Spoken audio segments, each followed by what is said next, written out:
Good morning, everyone. Thank you for joining us on our latest enablement webinar, Hearing Loss, Discover the Latest Workplace Adjustments. My name's Andy Rigby, and I am one of the enablement leads here at Posturite, our division that helps many organisations with neurodiversity and disability assessments and workplace solutions throughout both the UK and globally. A little bit of housekeeping before I introduce our speakers today. Today's webinar is being recorded and the slides will be made available. And you will be able to listen to this again via our website where all our webinars are located. If you haven't already, please do have a look at our previous webinars over recent months at posturite.co.uk/webinars. There are some excellent speakers with really good content to listen to, from DSE processes to menopause, to useful to go and listen back. There are opportunities to ask questions today in the Q&A box that should be visible on your screen. So please be aware that your questions will be visible to everyone, and individuals can vote on questions submitted, which will bring them closer to the top of the list for me to ask the panelists. So please do get involved in the Q&A box rather than the chat box. Feel free to say hello to everyone in the chat box. For accessibility, this can be activated and deactivated within your account settings under the Meetings tab. Click Automated Captions to enable or disable. Also, for those that are viewing this webinar via the Zoom desktop client, we are also joined by our BSL interpreters, Sarah and Bibi from Interpreting Matters. So for those on a web browser or phone, you can switch to the Zoom app on the desktop, and this is an option for you, which I do encourage everybody to do. So when discussing our next webinar, I'm keen for this subject to be at the forefront. The subject and discussing hearing loss in more detail is thankfully on the rise, but there is so much more that can be done to improve the lives of those individuals who have this. To take the conversation further, we're joined today by both David Mitchell from our enablement division and Paul Minikin from FM Hearing Systems. David joined Posturite in 2022 and has over 20 years of experience working as an assistive technology provider, implementing many technology solutions for individuals with disabilities. Paul is a practicing audiologist with a particular interest in Phonak-Rogers systems to complement the performance of hearing aids. Over the last 15 years, Paul's company has been a major supplier of equipment into the UK workplace. So to set the scene, the equipment helps people with hearing loss communicate more easily in meetings, both large or small, on the telephone, including video calls, and generally overcoming the issues of noise, reverberation, and distance. Hearing aids. Paul also maintains his mission in life is to spread the word about the best kept secret in audiology, which is very intriguing. But Paul, you'll have to wait about another 20 minutes to do that, I'm afraid, because without further ado, I'll hand over to David. Thanks, Andy. Good morning, everybody. Thanks for joining us today. So yeah, basically my role, as Andy suggested, I've been with Posturite for the last 18 months. I've been in this industry for the last 20 plus years. Yeah, but basically I'm also hearing impaired, hence why I'm delivering this session today, guys. So I'm going to be talking a little bit about my experience of being hearing impaired within workplace, how I discovered I was hearing impaired, and then also some of the equipment. We'll go into quite a bit of detail of that later on, that I'm also using today. But also Paul will help me later on to describe some of the solutions we can help with different working scenarios. Can we go on the next slide, please, Tom?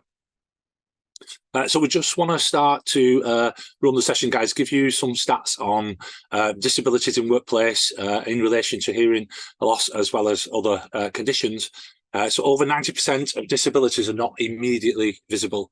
And that also relates to hearing loss. Many of the new hearing aids are in here, so that actually within the ear, you can't really see them. I'm wearing some today. You probably can't see behind my ears, and you probably see the tubes if you were closer. So a lot of the technology is quite invisible, so you don't get to see the disability straight away. Around 21% of working age adults have a disability. So that's quite high when you think about it, so most of your employees, or around 21%, will have a disability, and that may be a hidden or invisible disability. On average, the age of acquiring a disability, so that's where you may acquire it either through illness, accident, or even age, and age is one of the major ones that I'll mention. So around 53 is the age that people will start to acquire them and above. And then just below that, 83% of disabilities are acquired. So that's quite high when you think about it.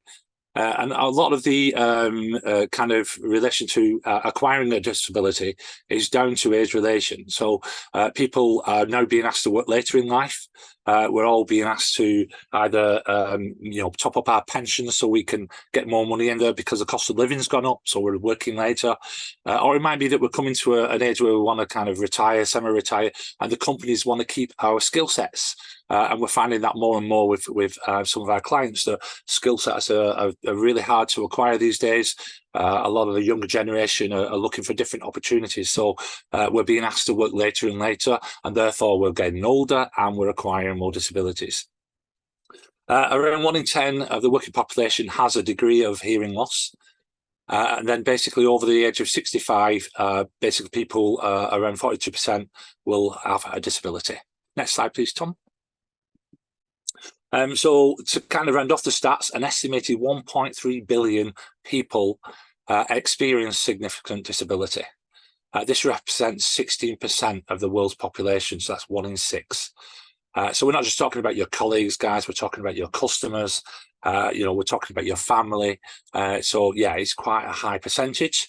And if you look at the Accenture report there just on the side, basically in 2018, getting to equality, the disability inclusion advantage, when companies actually supported individuals, they saw 28% higher revenue and a 30% better performance on economic profit margin compared to their competitors. So by supporting these individuals, we really get the best out of them, and people become more dedicated because they've got that nice welcoming support that we're giving. Next slide, please, Tom. So we're going to cover types of hearing loss, guys. I'm going to mention my type of hearing loss as we go through. So basically, the sensory neural hearing loss is caused by damage to the hair in your ear cells or the inner ear. The damage can be both. Now, this is the hearing loss that I have, guys.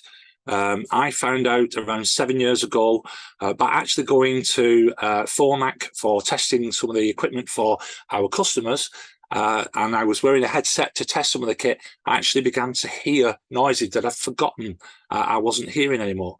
And it kind of all made sense then, why I'm always like telling the wife to turn the TV up, and, asking people to repeat themselves, even to the point where I was learning to lip read and actually communicating off their mannerisms, the way they spoke, whether they were laughing, whether they looked sad, that kind of thing.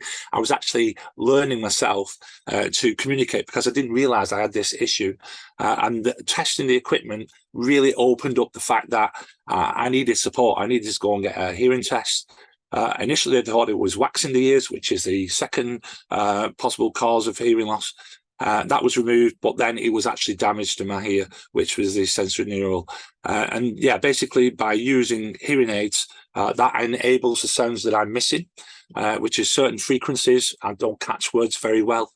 And we're going to talk about some of the equipment today that will support your hearing aids. Now, I'm wearing some today, some of the Roger devices, and like I said, we'll go into detail further on about those. Next slide, please, Tom. So hearing loss in the ear, next slide. So age-related hearing loss is typically the most common type. So we mentioned that about more and more people working later in life. So we're seeing more and more people with hearing loss, especially as they get to later in life. Remembering as well, guys, that these might be in higher positions in the workplace by now. They've worked there for so long, they may have been promoted, they may get to director level, etc. And everybody needs support. It's not just, the people who are the general employees. We need to support everybody. And in addition to this, most people can suffer from hearing loss due to sound, and that can be in the workplace. Many people can work in different environments. And that can be the music industry, it can be industrial industry. I actually worked in a foundry in the past when I first started work from school, and that was high levels of noise all the time. And if you didn't wear the protection, there's a high chance that it's going to cause damage to your hearing. So yeah, different types of working environments can cause issues if it's long-term sound and noise that they're experiencing. Okay, most people will suffer from this loss due to age, but yeah, it's more common hearing loss in the workplace than you might imagine.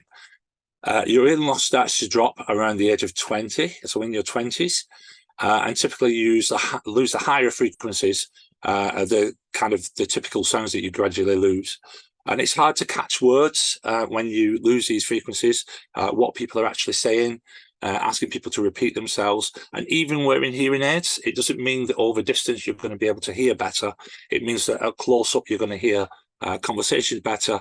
But then for distance and using technology, you might need further support, which we're going to talk about today. Next slide, please. So I wanted to mention tinnitus, guys, because it is a common hearing issue that we get, and a lot of people have this. Now, you can have tinnitus without having hearing loss, or you can have tinnitus and have hearing loss. I actually have tinnitus as well. So I suffer with the ringing that it mentions there. There is also buzzing, a whooshing sound, a humming sound. You might hear hissing. You might hear a throbbing noise. I actually hear my heartbeat sometimes when I'm trying to sleep more than anything else, or music or singing. I also hear little tweeting noise. There's always a little bird sat on my shoulder and it's tweeting away along with the tinnitus. Now, hearing aids can suppress it and can help and take away and muffle the sound that you're hearing in your head all the time. However, this can be overwhelming for some people, and it can become to the point where stress and anxiety over hearing it can actually make it feel as though you can't cope. And the issue with tinnitus is the more stressed you are and the more anxious you are, the higher the sound goes. So mine is quite higher towards the end of the day, after the working day. I've been working hard all day. And then by the time I get to the point of rest period, the tinnitus is louder. And yeah, once I take my hearing aids out, it's there, and it's quite a loud sound that only I can hear. Nobody else can hear it. Next slide, please, Tom. So looking at supporting tinnitus, we can replace the sound. There are different types of sound that can support this. They call them things like brown noise, white noise, things like that. But when you look at what people listen to, things like sounds of rivers, sounds of the sea, sounds of rain falling on a roof, there's loads of different types, crackling fires. There's lots of different types, and it's all down to each individual what actually supports them. Mine seems to be the rain on the roof kind of sound, although I wish it was the sea because it's lovely to listen to. But yeah, it seems to be the rain on the roof kind of sound. It just eases it away. It kind of takes away the noise that you're hearing by replacing it with a different sound frequency. Tinnitus one-to-one strategies is a good support option for individuals. We find that where they're getting very high anxiety and not coping with it very well, one-to-one strategies can help. And there's no cure for tinnitus, guys, so it's not something we can get rid of, although they are trying to look at different ways of supporting it with technology and stuff. At the moment, there is no cure. And it's more about managing the symptoms than trying to find a cure. So again, the one-to-one strategies, replacement noise, things like that, even to the point where individuals wearing headsets, listening to music to try and dim out the noise while they've got day-to-day work can help individuals. Next slide, please, Tom. So hearing loss assessment. So how can we get support, guys? Now, I'm going to talk a little bit about my experience, and then we'll talk about what is offered from our services from Posturite. So the assessment is basically aimed to put in support to help you achieve your day-to-day working role.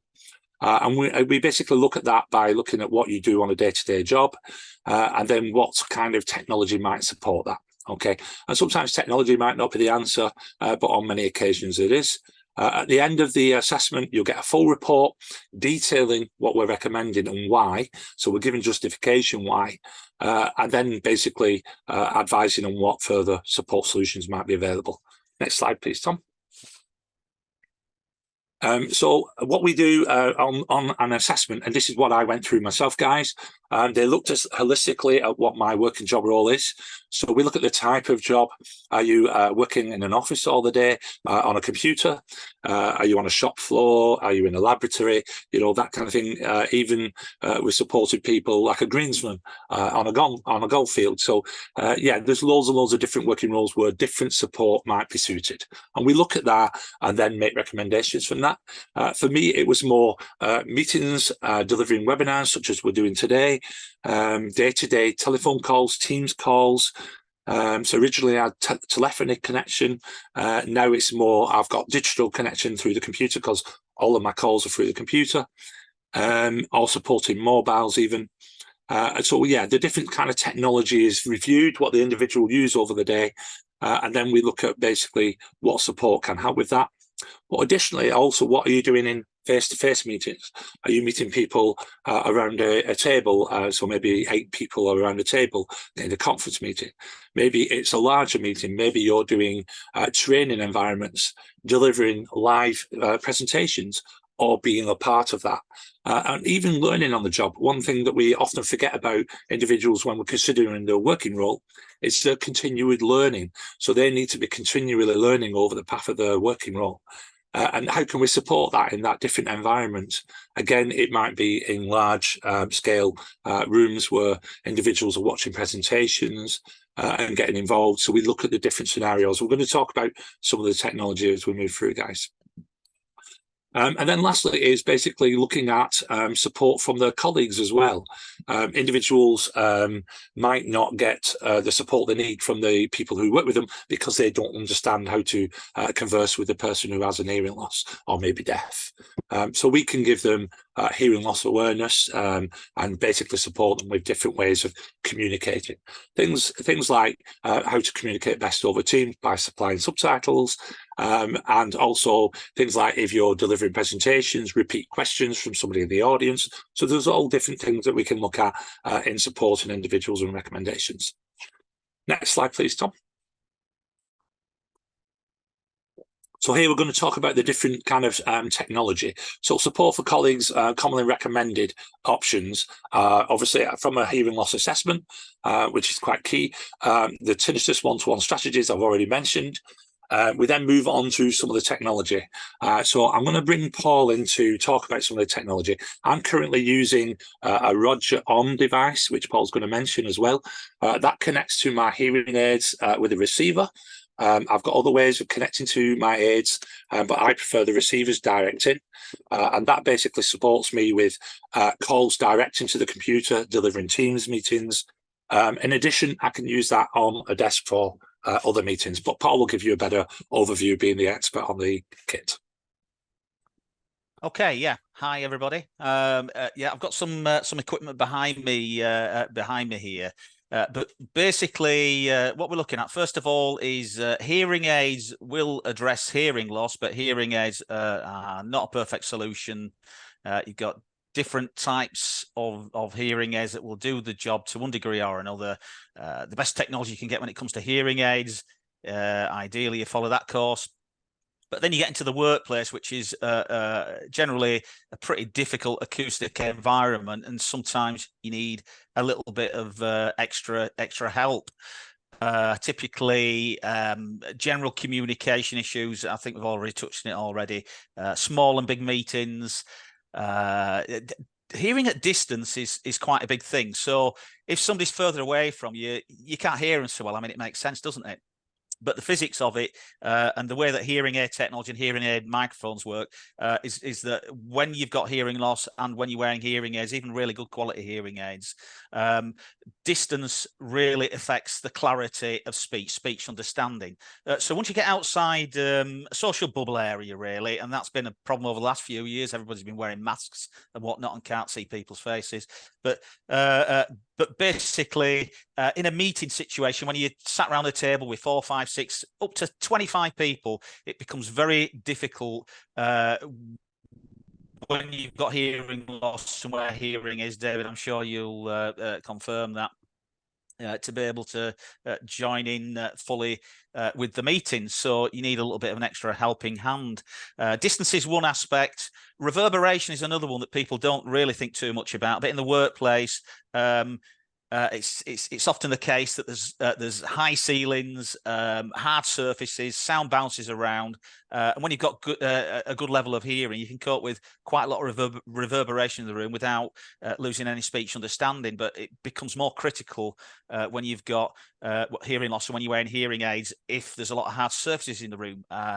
It can be a problem. Obviously, with background noise as well, as hearing aid technology's got better able to deal with noise and various noise cancellation strategies, but it can only get you so far. So hearing aids aren't perfect. And actually, the equipment that we supply isn't perfect as well. That might seem a little bit shocking for me to say as a supplier, but the idea is that with hearing aids, this can when I say hearing aids, we can be talking about bone anchored hearing aids as well, and cochlear implants. People with anything from moderate to very severe hearing loss, very little hearing left. Wearing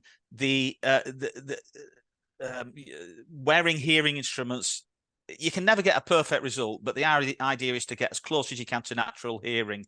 And the equipment that we supply adds an extra layer of quality on there. Effectively, I suppose you could say it's like turbo boosting the performance of hearing aids. It adds an extra layer of quality. So if you're wearing cochlear implants and you're in which you've got a very severe hearing loss there, and you're working in a call center, which is probably the most challenging environment anybody can work in with all the noise. It's anybody who's been in a call center will understand this. But we quite routinely supply our equipment to people wearing cochlear implants and working in call centers and being able to function quite easily. That's a pretty extreme example, but the idea is to overcome distance and reverberation and background noise and listening to audio devices. So we're on a Zoom meeting here. That would potentially be quite challenging for somebody with hearing loss and with hearing aids. Desk phone telephony as well.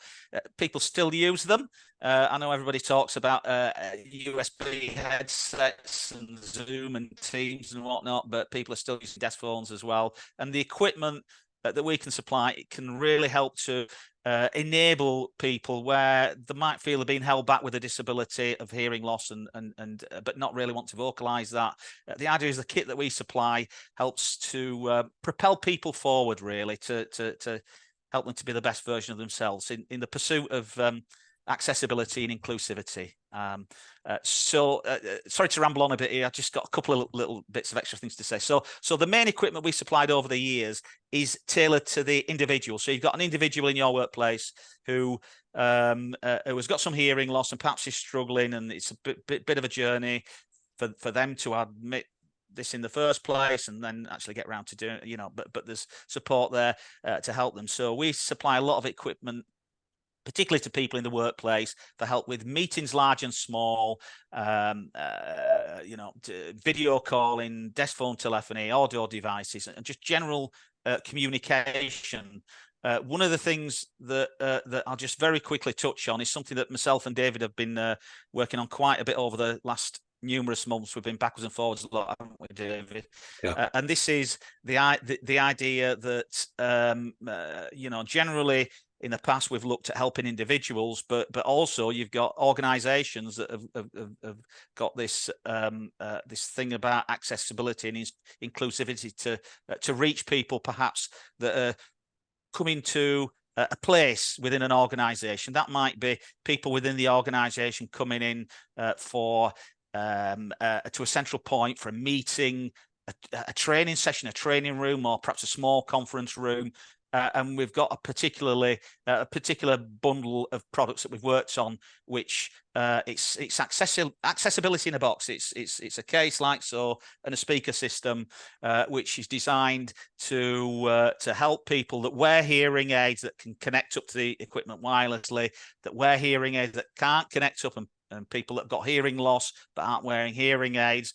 Just generally covering the bases of accessibility and inclusivity in the workplace for an organization. So you've got addressing the needs of individuals, and you've got addressing the needs of organizations as well. And this particular project is something that we've worked exclusively with Posturite and with ourselves and David in particular, and we're really quite excited about this potential to meet this need. It's an unmet need as far as we're concerned right now. So I think that's about as much as I can say right now. Nice one. Yeah. Thanks, Paul.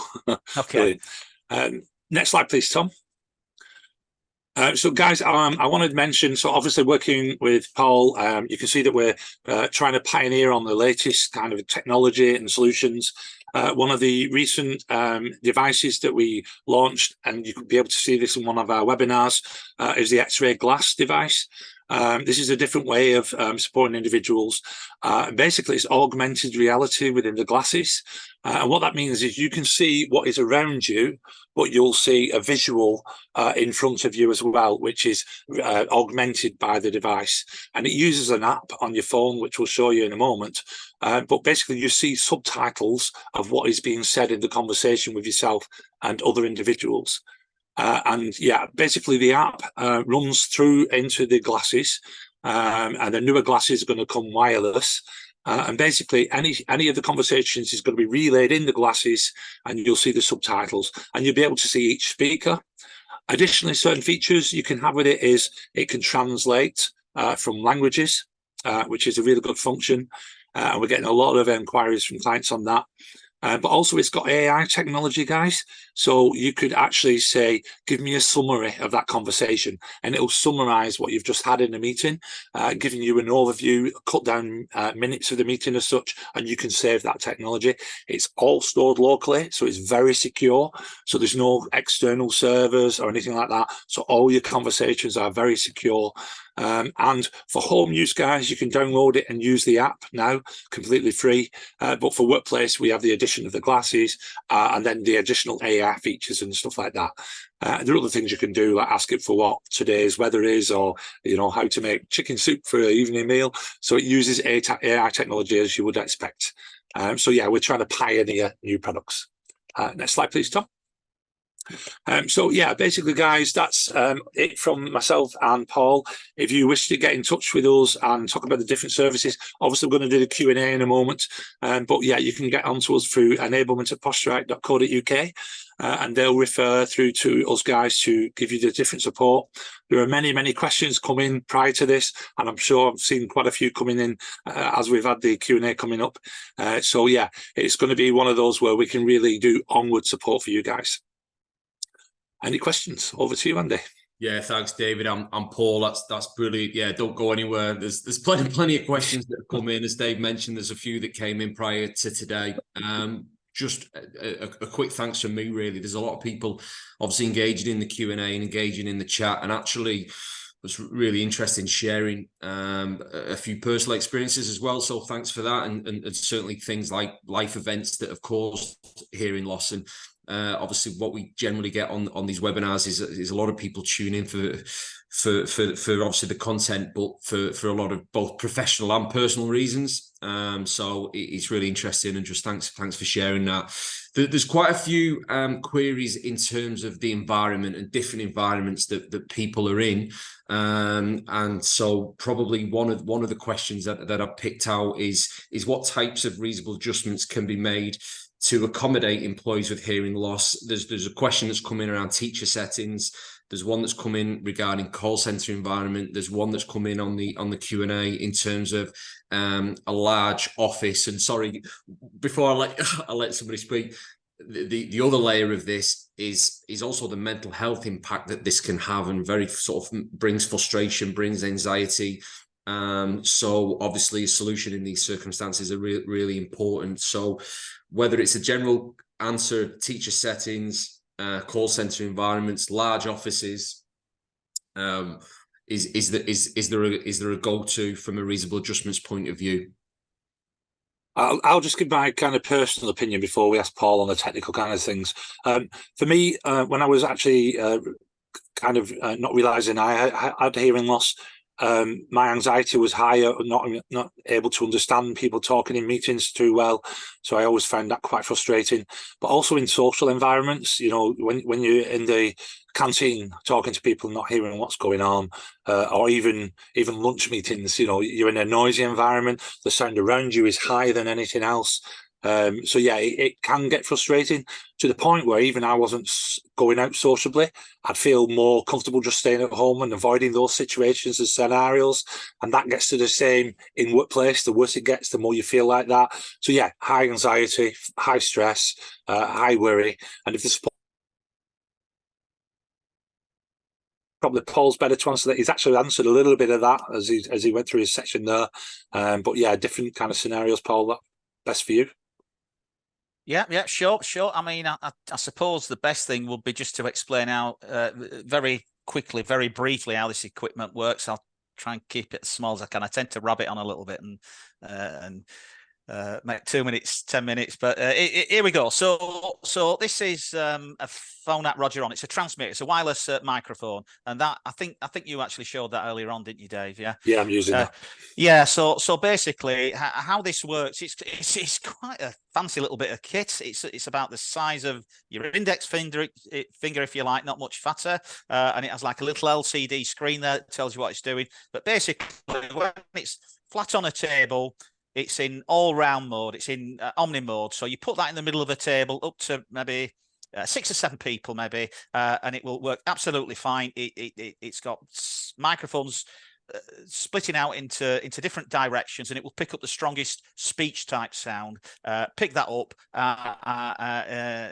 via the Roger on, and then wirelessly send it on to straight into the ears. And effectively what it's doing is, if you sat around a table, there's somebody at the other end of the table, you're not hearing them very well because there's other people chatting, or there's aircon going on, or windows open and there's traffic noise or whatever, which can be quite difficult when you've got hearing loss. Well, basically, it's sort of like, if you can imagine, that person stands up from the seat, they walk all the way around and talk straight into your ear. It's overcoming that distance and reverberation and background noise. It's a wireless direct audio input.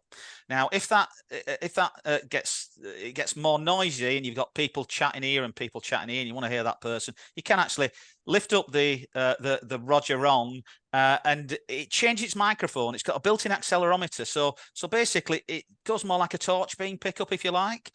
So it's picking up more where you point it. You don't need to point it aggressively like that. You just lift it up, and the icon changes on the Roger on, and it's like a pizza slice mode, let's call it. So it's picking up maybe 2 or 3 people in the direction that you're pointing it. But the more vertical, the more directional it becomes. So let's just say you break out into a coffee break or whatever. There's 20 people all chatting like mad, all animated about that great meeting, that great content you've been involved in, and you're trying to listen to this one person there. Well, quite naturally, you hold your Roger on more vertically. It becomes super pinpoint. It's picking up that person's voice, and it's really, really chopping down all the other noise in the room, so you can hear in that really, really tough acoustic environment. So you've got the receivers that usually attached to your hearing aids. Typically, I've seen a couple of questions on there. NHS hearing aids are usually pretty easy. Private sector hearing aids, often easy one way or another, but yeah, so that's the main transmitter. If you get to a bigger table, say up to 25 people around the table, you might use table mics in conjunction with Roger on, and that expands things out into a really large area, which is typically, and you'll confirm that, Dave, I'm sure, that it gets really, really tough if you're on a big conference table, you're at one end, somebody's at the other end, and you're not going to hear too much, are you? No. But this brings everything. It brings the whole meeting right to you, and you know, it really makes such a difference. The same with telephony. Effectively, what we're doing is with the equipment that we use, without going into the technicalities of it, we're effectively turning people's hearing aids into a high quality pair of wireless earpieces matched to your hearing loss. So if you've got hearing loss, you're on the back foot a little bit anyway. You know, with the hearing loss, and the hearing aids help, but maybe not as well as you'd like.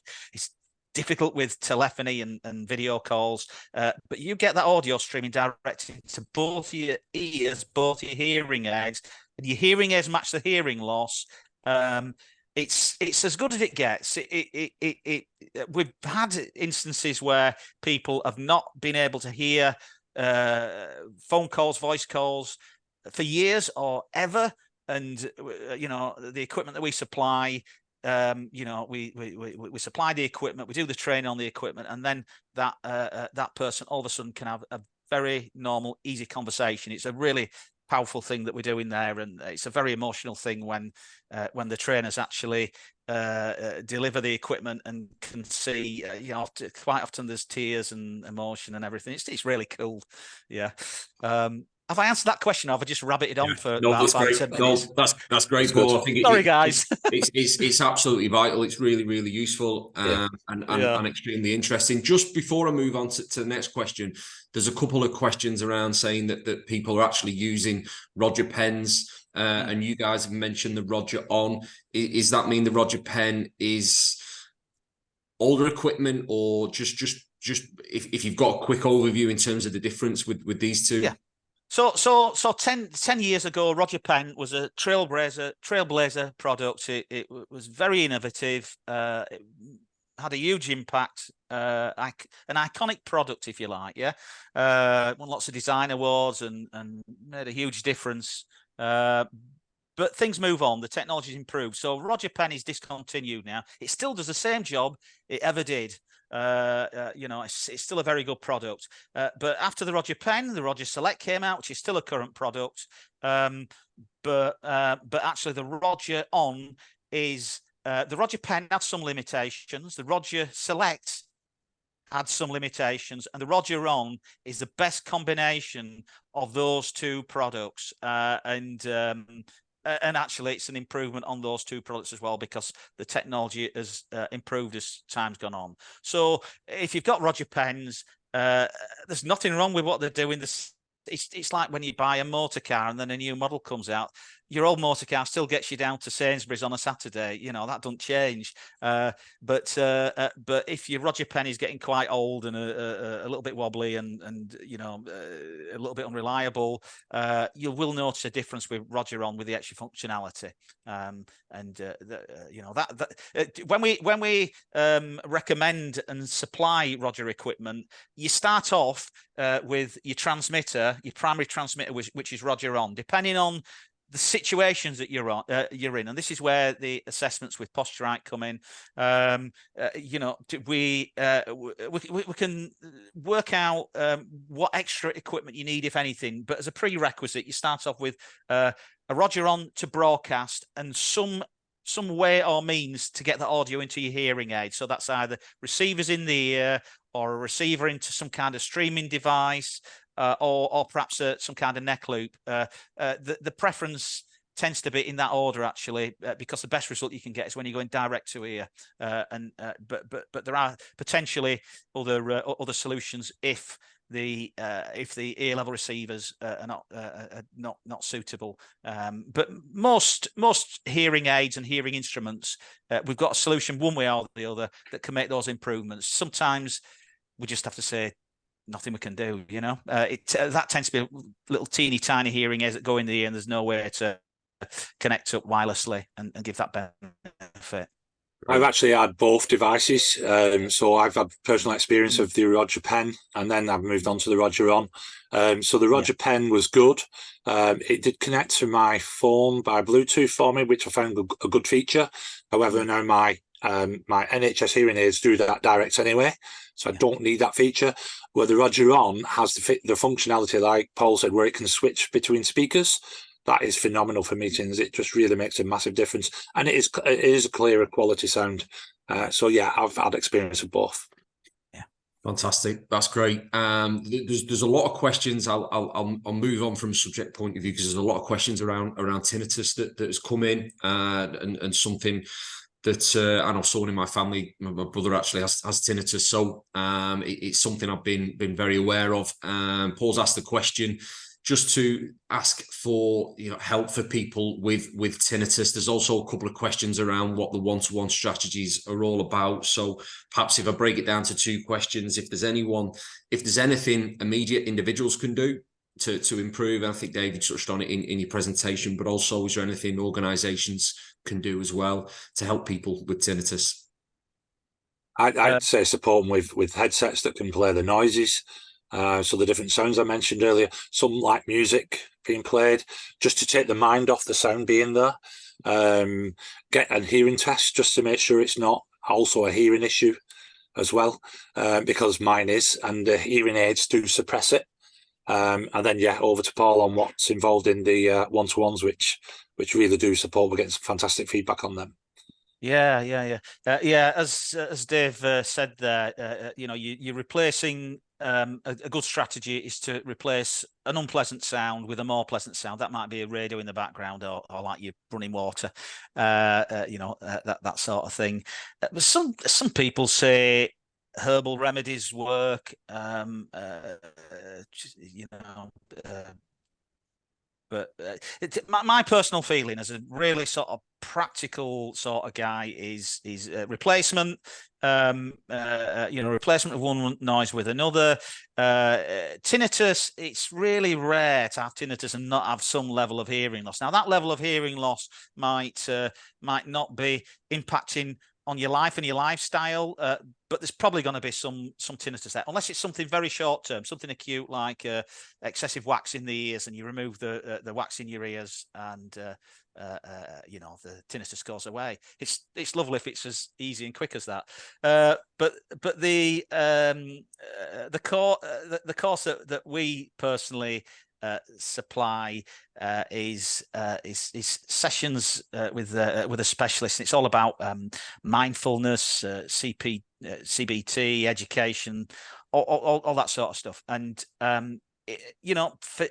if tinnitus is taking over your life, the idea is to put the tinnitus back in the box. A lot of people with tinnitus just sort of live with it and get on with it, and the less you think about it, the less stressful you get about it, the more it tends to sort of recede in the background and always be there. And of course, when you've when you're trying to fall asleep at night and it's very quiet, the tinnitus, because it's generated internally, typically at a hearing nerve level, it can be more noticeable then. But people generally tend to learn to live with it, and it can go up and down and whatnot, but tend to not go away all together.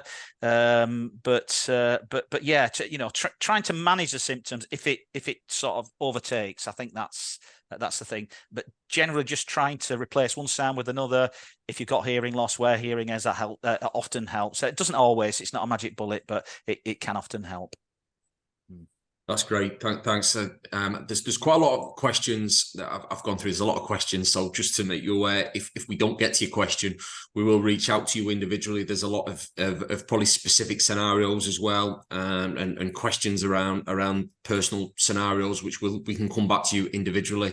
And there's a lot of questions around the open plan office environment, which hopefully we've covered in one of the earlier questions. Another question that came in prior to today was, should employers consider providing free hearing tests to employees in the same way as eye tests? But we've had this recently from another client, haven't we, Andy? Personally, I think we should. I think it's something that we need to, rather than fighting fires and finding people are having issues after the fact, why not capture it earlier and give that support as early as possible? So yeah, many clients are starting to look at that. I believe some insurances that some clients have will support it as well. So maybe look into that, see if your insurance for your staff will support it. But yeah, in my opinion, I would say definitely yes. I think Paul would definitely agree with that as well, being an audiologist himself. Great. Yeah. I think... I mean, the thing is that sorry, go on. Go on, Paul. I was just going to say the journey to understanding you've got a hearing loss, accepting it, and then actually doing something about it. It can be a long and winding path. Typically, people when they start with hearing loss, it can be 7, 10, 12, 15 years sometimes for some people. Some people have got a very low threshold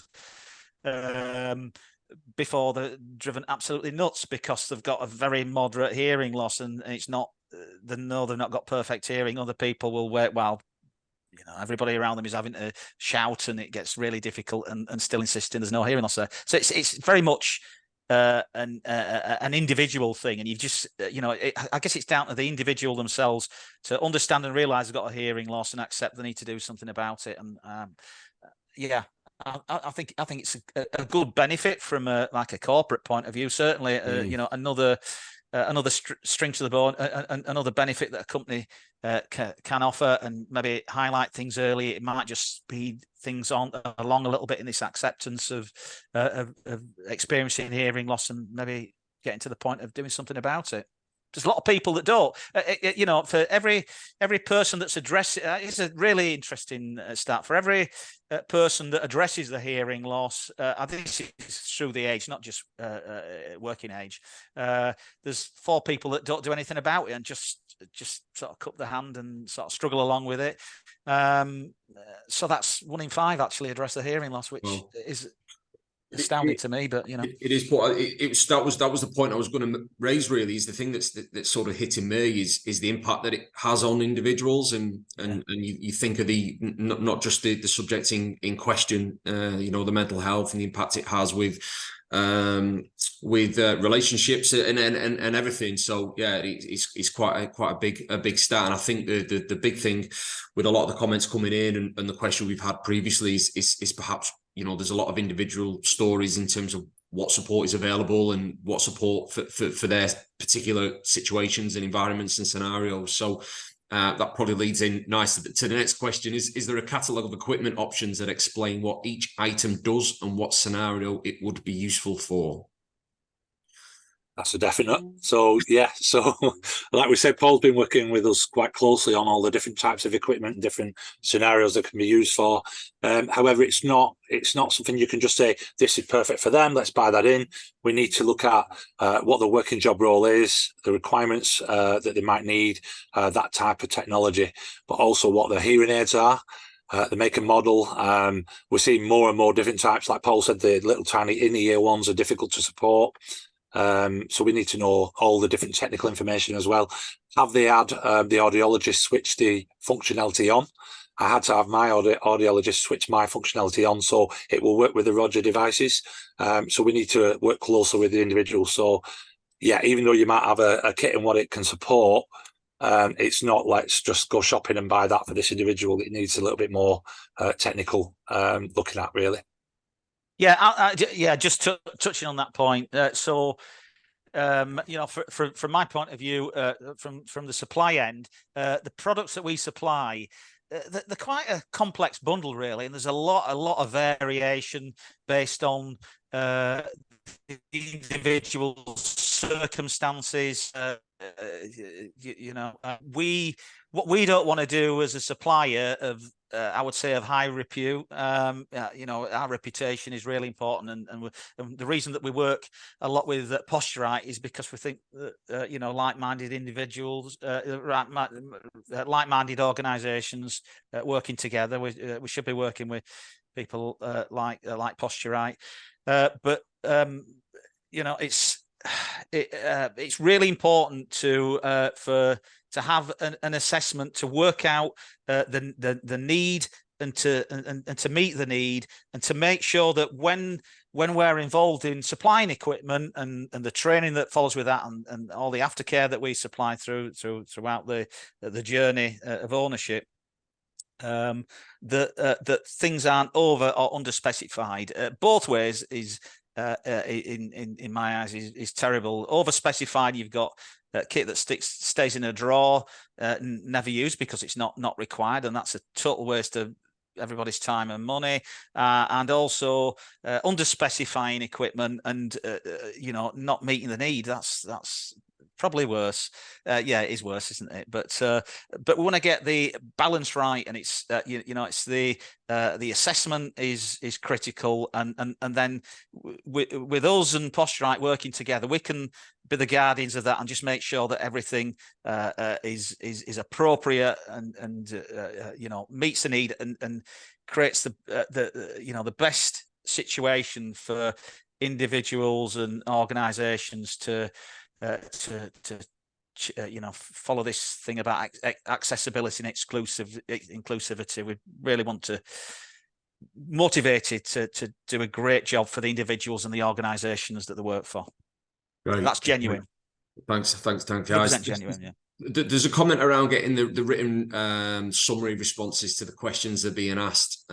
So yeah, I'll answer that. Yeah, we certainly can do that. I think it's sort of valuable information for a lot of people in terms of what are the next steps, what do people do once this webinar finishes. From a support point of view, I'll just hark back to the enablement at posturite.co.uk inbox, that if there are any queries, both general or specific, then come through. We can filter those to the relevant people, i.e. Paul, Dave, or anyone else within the enablement team that can help. So I'd encourage that the queries come through there. There's a few questions around compatibility, and I know we do get quite a few queries in terms of compatibility and it being maybe a little bit overwhelming in terms of, okay, well, we need equipment. Is it compatible with X? There's a question around the compatibility with the NHS hearing aids, but whether you want to make any sort of general comments on compatibility and how easy or not easy it is from an equipment and setting up the equipment point of view. But for me, I use NHS Oticon hearing aids. So I've got no issues with the connection to them. I had the older version before that, and I had different connectors. So there's different shoes that you connect, and then the receivers go into them. You'll probably not be able to see it too well on the camera, but the receiver's on the end of a shoe. Have you got one? There you go. Perfect. Yeah. So yeah. So like Paul said, the majority of hearing aids we can support in different ways, like with the cochlear ones, etc. We just need to know the make and model. Some where they're very in ear, we can struggle with, but there are other ways. Some with the telecall switched on, they can wear a receiver loop around the neck and basically switch to telecoil, and they'll receive into the hearing aids if that functionality is available. Some of your big companies that are now pushing to have tests done and supplying aids like you know, your Specsavers, your Boots, are not supplying standard hearing aids these days, so you've got to be careful with them. And it's all about getting the audiologists to switch things on. But we use Paul's service because they ensure everything is correct before we come on site, and then they make sure everything's set up, the individual's trained how to use it, and everything's in tune. So how to use it in meetings, how to use it on calls, everything's all fine-tuned, which is fantastic. It's been brilliant for us. I've been joking there, Paul, without you getting involved. Yeah, thank you. But yeah, there's certain prerequisites that we absolutely need, and we don't want to progress things any further until we've got the minimum amount of information to be able to basically give advice and on compatibility and whatnot, and just know that what we're shipping out the door is going to be right. It's the worst thing in the world to us if one of our trainers arrives on site, things aren't working, things aren't going to work, and everything's all wrong. We can fix things after the fact, but it's just 10 times harder than if you fix things right at the start. So things like the brand and model of hearing instrument, whether it's hearing aids, bone anchored hearing aids, cochlear implants, whatever, that's absolutely the bare minimum of what we need. But ideally we want to know what sort of telephony or video. We want to know things like the size of meetings that are attended, you know, the type of environments. It's not too onerous a list of what we need to be able to be very definitive about what we feel as an audiology company is going to make the maximum impact without over-specking or under-specking. And we can, you know, we work, as I say, very closely with Posturite to make sure that it works in a very very slick way. We don't mess about, we want to do the job right, and we want people to be super impressed with what we do. Nobody's ever perfect, but if we mess up, we go out of our way to put it right. And mostly people have got a good opinion of us. I guess there'll be people out there that don't, but generally, that we've got a good reputation there, and we just want to do a good job for people. That's great. Thanks, Paul. And actually, it's been endorsed in the chat that someone has worked with you previously. So it's just for to back up what you said. I think from my point of view, then in terms of support and compatibility and all these questions in different environments, it does hammer home in terms of how important that assessment and that start to finish process is for someone to actually get someone on the right pathway in terms of finding the right solution for them and in their environment and relating to their job role, which leads me to the very important question of cost. So what's the cost for a company for an assessment to help with hearing loss? I believe ours is 525, is it, Andy? The workplace assessment that we do. Yeah.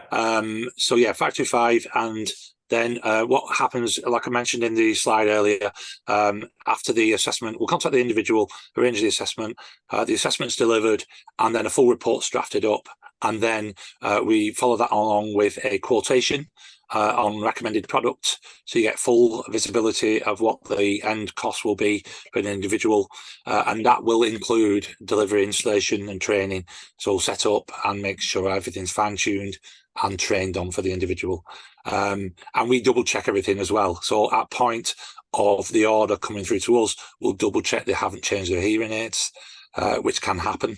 So they might have gone and had another check and they get new hearing aids, and all of a sudden it's different equipment required. So we always double check that, and then, like Paul said, they fine tune it after. So yeah. Fantastic. That's great. Thank you. I'm conscious of time, so we've probably got time for a couple more questions. So again, apologies if you've not got to yours, but we will 100% reach out to you individually. There is a really good question, probably more so of preventative measures. So have you got any recommendations for manufacturing companies that should be focusing on avoiding hearing loss amongst staff? I.e. things like earplugs, etc. Whether there's any sort of personal experiences or anything in terms of what's out there for organisations to be aware of from a preventative measure. I think from my personal experience, but working in a kind of foundry in the past, is ensuring that you ensure, and that's obviously a health and safety requirement, that you ensure what's provided to them supports the individual in a noisy environment, that they're actually wearing them. That's the big one. You can supply it, but are they wearing them? So even just a visual check on the individuals, ensuring that they are, and getting them to sign that they've actually received the equipment and they will be wearing it, and that just covers yourself legally, because obviously working in a very, very noisy environment, it can very, very quickly damage your hearing. I don't know if you've got any experience, Paul. Yeah, I would just like to add to that. So we don't supply a lot of it here. We run an audiology clinic here, as well as other things that we do. We wax removal, all sorts here. But one of the things that we do from time to time, it's very, very local. We wouldn't be able to do this nationwide like we do the other stuff that we do. But basically, working in a noisy environment, typically you'll get these disposable ear plugs and you scrunch them up and stick them in your ear, and they're not very effective at all. But they're cheap, so you buy them by the bucket load. And then you've got custom earplugs where you get an audiologist or somebody that's capable of taking an impression of the ear to get some custom made molds, which might be £100, £125 or something, with a filter in there, so that basically you can still hear speech through them, and they're going to protect you against the extremely loud sounds once you get above 80-85 dB, loud machinery noise.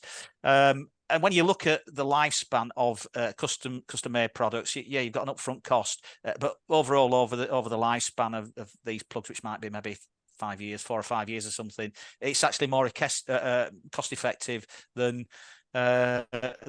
disposable plugs, and actually you're properly protecting people's ears there as well. So but you don't see a lot of it because it's just having a foresight to actually do your sums and say, you know what, we're going to supply custom earplugs for the staff.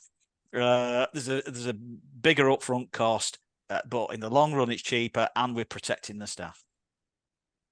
That's great, thanks. I will wrap up, but I just want to mention one thing, because there's quite a few comments and questions around access to work, and I know this is potentially probably a webinar within itself in terms of access to work, and fantastic scheme that provides funding for individuals to provide the right equipment for them to work. If people have had access to work assessments, it's probably one for you, Dave. This is certainly something we can help with, can't we, in terms of that implementation Yes, and helping providing equipment.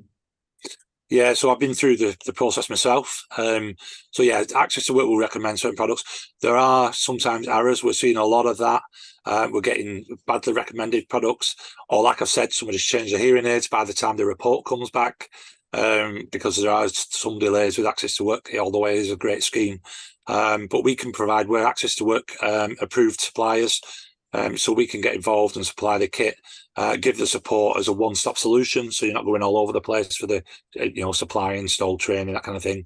But yeah, at least we back it up with guaranteed accuracy. We'll check the kit, we'll check that it's right, what's been recommended, and work with the employer and employee on that.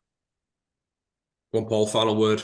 Yeah, I'll just quickly add to that. I know we're running out of time there, but just very quickly, right now the wait times to go through an access to work report, and we do have a lot of dealings with access to work. They're really quite horrendously long at the moment. With access to work, you do get free assessment and a contribution towards costs, but the problem is obviously that when you with the contribution towards cost, the larger the employer, the more people you've got on your payroll, if you like, the less that you get from access to work.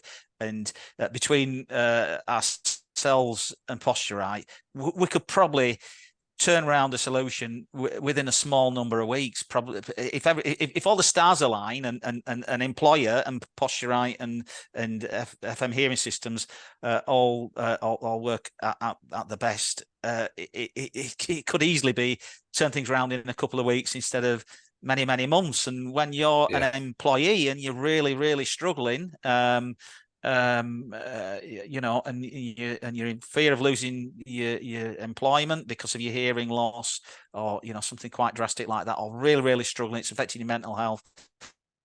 A few weeks versus many months. Sometimes it might be worth, particularly larger organisations thinking, you know what, we're just gonna get this sorted quicker. We're just going to go direct to Posturite. But obviously that's something that an organisation would need to make a decision on. But that's potentially a different way of looking at it to get things moving quicker.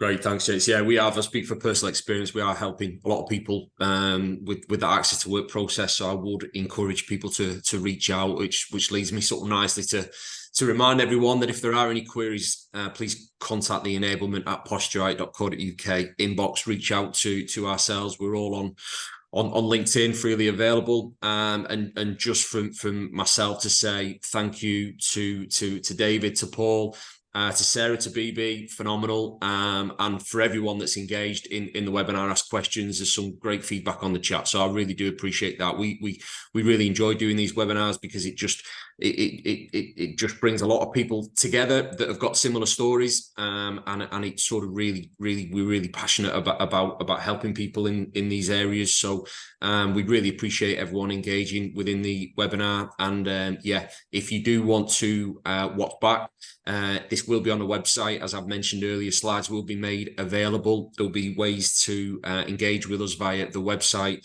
and there will be a follow-up email, hopefully later today, this afternoon, centrally from the Posturite mailbox, with some follow-up information on there as well. So it leads me to say thank you very much to everyone involved, and we sincerely hope to see you all on the next webinar. Thank you very much. Thanks, everyone. Thank you.